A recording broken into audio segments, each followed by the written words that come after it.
د سترګو تور د زړه درمان به چانه څنګه هیر شي، لکه د ګل ښایسته جانان به چانه څنګه هیر شي. او دا به دروغ وي که څوک وایي چې پردی شوم د ځان. دا به دروغ وي که څوک وایي چې پردی شوم د ځان. مړه په ژوند باندې خپل ځان به چانه څنګه هیر شي. په یو نظر لیدو چې خوم زړه ته قرار ورکوي، په یو نظر لیدو چې خوم زړه ته قرار ورکوي.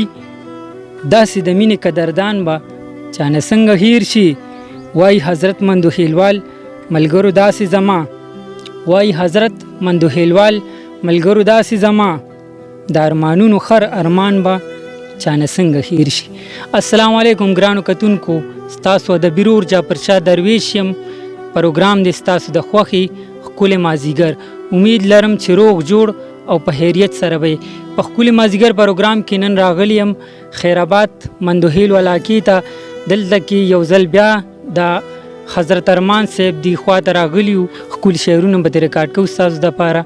نو راځئ چې نیغ په نیغ ورسره ملو شو. السلام علیکم ګرانه، په دې ښکلي مازدیګر کې درته یو ځل بیا هرکلی وایم. وعلیکم السلام. ډیره مننه جعفرشاه صاحب چې تاسو زمونږ کلي ته راغلی او وخت مو راکړو. ډیره مننه. ګرانه دا راته وایي ډېره موده تاسو د دې سوشل میډیا نه لرې وې. مونږ د سره مرکه کړې وه، ډېر وخت وشو، هغې نه بعد بیا په سکرین رانلې. وجه څه وه؟ یاره بس د ژوند دومره مصروفیات زیات دي که نه چې بس موقع نه میلاویږي چې سړی دې طرف ته راشي. بس په دې وجه باندې بس د میډیا نه لږ سایډ ته یو. ښه جي، زمونږ ډېرو کتونکو فرمایشونه کړي، نن بیا راغلي یو ښکلي ښکلي شعرونه را سره شریک کړي. مننه. غزل نه مخکې یو څو شعرونه دي چې شلو عادت په شوګیرو مې زڼګې، شلو عادت په شوګیرو مې شلو عادت په شوګیرو مې زڼګې و، خراب خراب شو په نشو مې زڼګې و. ډېر ښه دی، بیا ووایه. شلو عادت په شوګیرو مې زڼګې و، خراب خراب شو په نشو مې زڼګې و. چې شو کول مې د ګلاب ګلونه، چې شو کول مې د ګلاب ګلونه و، زخمی زخمی شو پازغو مې زڼګې و. څنګه بروغ حضرت ارمان شمه، څنګه بروغ څنګه بروغ حضرت ارمان شمه و، چې سوځېدلې په لمبو مې زڼګې و. غزل ده چې په سر د دار باندې ختلې ژوندون څنګه تیر کړم، په سر د دار باندې ختلې ژوندون څنګه تیر کړم، او په زړه داغلې دردېدلې ژوندون څنګه تیر کړم.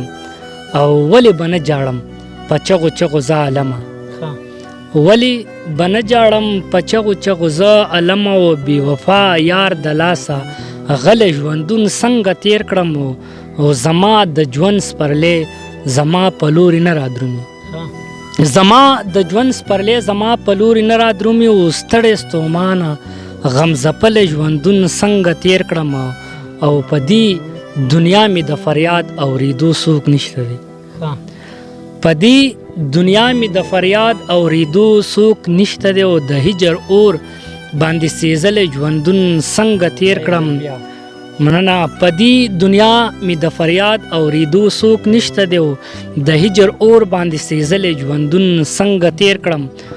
وایم حضرت مندوخیلوال چې لیونی به شمه، وایم حضرت مندوخیلوال چې لیونی به شمه، او دا بې حسابه کړېدلی ژوندون څنګه تیر کړم.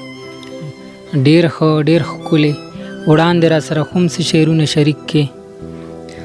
یو څو نور شعرونه دي چې توبه مې وکړه نور دی بس دغه مهلت پرېږدم، او زړه صبرومه یاره ستا دا محبت پرېږدم، او ستا د کوڅې په لاره نور جانانه نه راځم.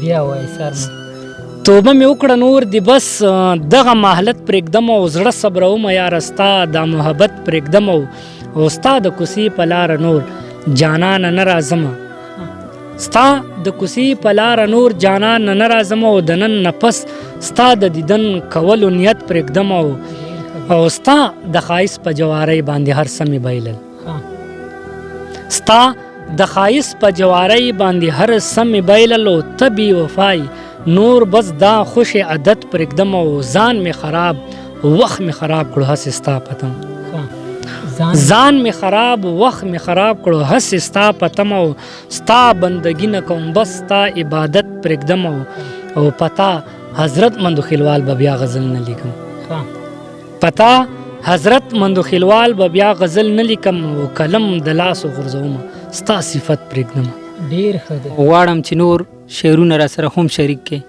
بالکل یو څو نور شعرونه دي چې سوې ستا عشق پانګار خیم ها سوې ستا عشق پانګار خیم او لکه منصور غوندې پدار خیم ډیر ښه دی سوې ستا عشق پانګار خیم لکه منصور غوندې پدار خیم او کمی په سر باندې وریږي کاڼي کمی په سر باندې وریږي کاڼي او په محبت کې د سنګسار خیم او په فریادونو اسویلو کې مدام ها په فریادونو اسویلو کې مدام جانانا داسې بیقرار خیم او توبه به نه کړم په ژوندون لتانه توبه به نه کړم په ژوندون لتانه او په غم اخته په زړه بیمار خیم او خدایا شهرت او دولت نه غواړم خدایا شهرت او دولت نه غواړم او غواړم جانان دغسې خوار خیم خدایا شهرت او دولت نه غواړم او غواړم جانان دغسې خوار خیم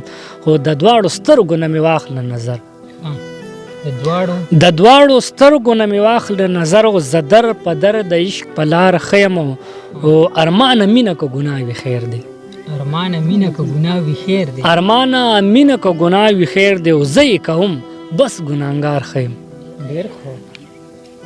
ډیر ښه ډیر ښکلی ګرانه کتونکي د ګوري په اخره کې څه پیغام به ورکول غواړئ نو بس ټولو مسافرو ته ټولو مینوالو ته دا پیغام دی چې بس خپل ژوند ښه په سکون سره تېروئ او خوشحالو سره تېروئ ټولو ملګرو ته دغه پیغام ځان سره د نورو ملګرو خیال هم ساتي خپل خیال دې هم ساتي او بس دغه پیغام دی چې بس مینه کوئ او مینه او محبت خوروئ هم کوئ هم بیا هم ستاسو مننه کوم چې تاسو راغلی او ستاسو ډېره مننه او خوشحاله اوسئ آباد اوسئ مینوالو یقینا چې ستاسو به د حضرت ارمان صاحب دغه ښکلي شعرونه خوښ شوي وي په دې سره زه جعفر شاه درویش سره د خپلو ملګرو ستاسو نه اجازت غواړم که زندگی وه په بله مرکه کې به بیا ملاقات کیږي ښاد او آباد بریالي اوسئ د لوی الله په امان